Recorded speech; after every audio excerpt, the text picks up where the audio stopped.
Hello बच्चों, चलिए आज एक नया चीज़ पढ़ते हैं। संख्या पद्धति। ये है 9th क्लास का पहला चैप्टर नंबर 1 संख्या पद्धति, क्लास 9 का है। ठीक है, तो इसको हम कैसे बनाएंगे, कैसे क्या करेंगे, इसको हम देखेंगे। क्लास 9 का पहला चैप्टर मैथ का है। ठीक है, ये हिंदी इंग्लिश दोनों मीडियम में सेम ही रहता है, सिर्फ लैंग्वेज प्रॉब्लम है। ठीक है, लैंग्वेज का डिफरेंस है, बस इस चीज़ को देखेंगे। तो देखिए क्या है, वास्तविक संख्याओं के लिए घातांकीय नियम, यानी कि वास्तविक संख्या यानी रियल नंबर के लिए। ठीक है, the exponent rules of real number. ठीक है, exponent rules for real number. तो क्या है देखिए, इसके लिए भी मैंने एक वीडियो पहले बनाया है। इस फॉर्मूला के लिए घात और घातांक के लिए सेम वही चीजें यहाँ देखेंगे। पहला है कि ए की पावर m इंटू ए की पावर n इक्वल्स टू क्या होता है, मल्टीप्लाई में पावर जुड़ जाता है। फिर अगर इस तरीके से हो, दोनों अलग अलग हो, और अगर एक ही आधार हो, ए क्या है यहाँ पर आधार है, और m और n क्या है, घातांक कहा जाता है। ठीक है, तो ये दोनों मल्टीप्लाई हो जाएगा, mn हो जाएगा। अगर ये डिवाइड में है तो माइनस हो जाएगा। अगर दोनों आधार अलग अलग हैं और सेम पावर हो, यानी सेम पावर हो और आधार अगर अलग अलग हो, तो दोनों को मल्टीप्लाई करके पावर 1 में ब्रैकेट में बंद करके लिख सकते हैं। ए की पावर क्या होता है, 0, तो 1 होता है। अगर ए की पावर अगर 1 हो तो वो 0 होता है। ठीक है, ये भी ध्यान रखेंगे। और 1/1 अपॉन ए की पावर n बटा में अगर हो तो ऊपर जाएगा तो माइनस में हो जाएगा, अगर ऊपर माइनस में है तो नीचे आएगा तो वो प्लस में हो जाएगा। तो चलते हैं हम इसी लगे हाथों हम क्या करते हैं, एक्सरसाइज भी स्टार्ट कर लेते हैं और एक्सरसाइज भी खत्म कर देते हैं। तो देखिए पहला सवाल है, ज्ञात कीजिए। क्या ज्ञात करना है भाई, इसका वैल्यू ज्ञात करना है। तो सबसे पहला सवाल हमारे पास है 64, यानी 64 के पावर में 1/2। 64 के पावर में क्या है, 1/2। तो 64 का सबसे पहले हम एक फैक्टर करेंगे। तो फैक्टर करने के बाद ऐसे तो स्क्वायर में मैंने स्क्वायर पर भी एक वीडियो बनाया है, आप देख लेंगे। 8 8 जा 64 होता है। तो 8 की पावर अगर 2 रखें और इसकी पावर कितना है, टोटल 1/2 है। देखिए 8 8 जा 64, 1/2 सेम हो गया। तो ये 2 से 2 क्या हो गया, कैंसिल हो गया। तो इसका आंसर कितना आ गया, 8। ठीक है, अगला सवाल है देखिए 32 की पावर 1/5 है। ठीक है, तो सेम उसी तरह इसको भी कर लेते हैं। तो 32 का अगर हम फैक्टर करेंगे, तो यहाँ देखिए 32 का हम फैक्टर कर रहे हैं, यहाँ देखिए 32 का फैक्टर कर रहे हैं हम 2 से करेंगे। तो ऐसे तो किसी टेबल में ये आता नहीं है, इसीलिए हम इसका फैक्टर ऐसे करेंगे। 2 से 8, 2 से 4, 2 से 2 कितनी बार में आया, 1 2 3 4 और 5। तो हम इसको ऐसे लिख सकते हैं कि 2 की पावर 5 और इसकी पावर कितना है, 1/5। तो देखिए ये ऊपर है ये नीचे, इसलिए ये कट जाएगा, कैंसिल आउट होगा। तो इसका आंसर कितना आ जाएगा, 2 हो जाएगा।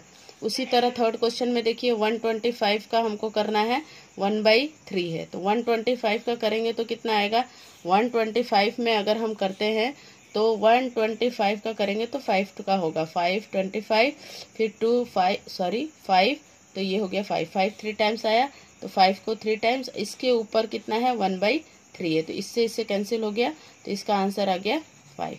ठीक है, तो ये पहला क्वेश्चन कुछ इस तरीके से सॉल्व हो गया। अब उसी तरह से आपका सेकंड क्वेश्चन है। तो सेकंड क्वेश्चन आई होप आप लोग बना सकते हैं। मैं एक आपको हिंट दे देती हूँ और ये बन जाएगा। ठीक है, सॉल्व कीजिए यानी कि ज्ञात कीजिए क्या करना है। तो सबसे पहला सवाल है आपका 9 के पावर 1/2। 9 के पावर है 3/2, सॉरी 9 के पावर है 3/2। तो क्या करेंगे, ये जो 9 है, 9 का फैक्टर करेंगे तो कितना होगा, 3 की पावर 2, और इसके ऊपर कितना है आपके पास, 3 की पावर 2, तो 3/2। तो 2 से 2 कैंसिल हुआ, तो 3 की पावर कितना आया, 3। तो कितना आएगा, 3 को हम 3 टाइम्स खोल देंगे। ठीक है, तो वही इसका आंसर हुआ, 3 3 जा 9, 3 3 जा 9, 9 3 जा 27, ये इसका आंसर हो गया। उसी तरह से क्वेश्चन नंबर सेकंड आप देख लीजिए क्या है आपके पास। एक मैं माइनस वाला आपको बता देती हूँ, क्वेश्चन नंबर 4। ठीक है, 125 के ऊपर है -1/3। तो यहाँ पर मैंने बताया था 125 का 5 टाइम्स खोलेंगे तो 5 को 3 टाइम्स हो जाएगा, इसके ऊपर है -1/3। तो इससे कैंसिल हुआ तो क्या बचा, 5 के ऊपर -1।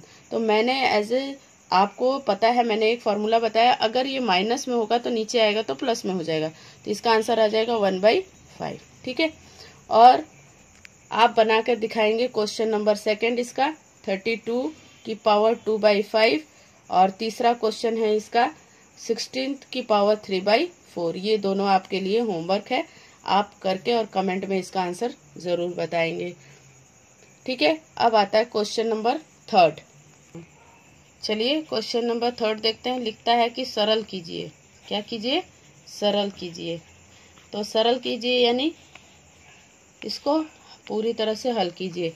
तो आपका पहला सवाल क्या बोल रहा है कि 2 की पावर 2/3 मल्टीप्लाई 2 की पावर 1/5। चूँकि मैंने सूत्र में पहले ही बताया था, अगर a की पावर m इंटू a की पावर n हो, पावर अगर दोनों ही अलग अलग हों तो, और बेस एक हो तो ये मल्टीप्लाई में जुड़ जाते हैं। तो यहाँ पर भी आपको कुछ इस तरीके से ही करना है। तो 2 बेस हो गया, एक लेंगे और 2/3 और 1/5 को आप जोड़ देंगे तो क्या आ जाएगा? 2 की पावर ऊपर, ये दोनों को मैंने एक वीडियो बनाया है जिसमें फ्रैक्शन का यानी कि भिन्न का जोड़ घटाव बताया है। इन दोनों का मल्टीप्लाई कितना होगा? 15 हो जाएगा। इससे इसको मल्टीप्लाई कर दीजिए तो कितना आ जाएगा? 5 2 जा 10 अब प्लस 3। ठीक है, तो कितना आ जाएगा? 13/15 यानी 2 की पावर कितनी आ जाएगी? 13/15 आंसर इसका आ जाएगा। ठीक है, अगर कैंसिल होता है तो कैंसिल कर सकते हैं, और कैंसिल नहीं होगा तो इसको एज इट इज ऐसे ही छोड़ सकते हैं। ठीक है, ये इसका आंसर हो गया। अब क्वेश्चन नंबर सेकंड इसका देखिए क्या कह रहा है। कह रहा है कि 1/3 की पावर 3 और इसके ऊपर 7 है। अब देखिए ये थोड़ा अलग हो गया, इस टाइप का क्वेश्चन है। तो ये भी मैंने बताया था आपको कि इस तरीके का अगर हो तो मल्टीप्लाई कर देंगे तो कितना होगा? 7 3 जा 21 यानी 1 की पावर कितना हो जाएगा? 3 के पावर 21 आंसर हो जाएगा। अगर चाहे तो आप ऐसे भी लिख सकते हैं। अब इसी में क्वेश्चन नंबर थर्ड देख लीजिए क्या है।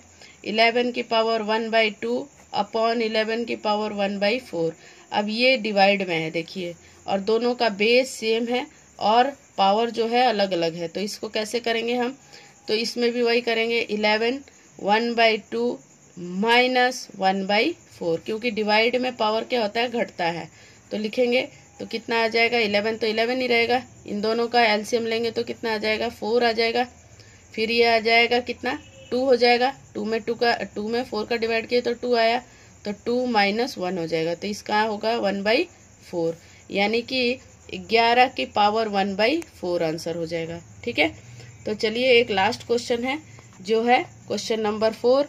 क्या कहता है? 7 की पावर 1/2 मल्टीप्लाई 8 की पावर 1/2। अब देखिए इस तरीके का क्वेश्चन भी मैंने बताया है। इसका फॉर्मूला है b की पावर m।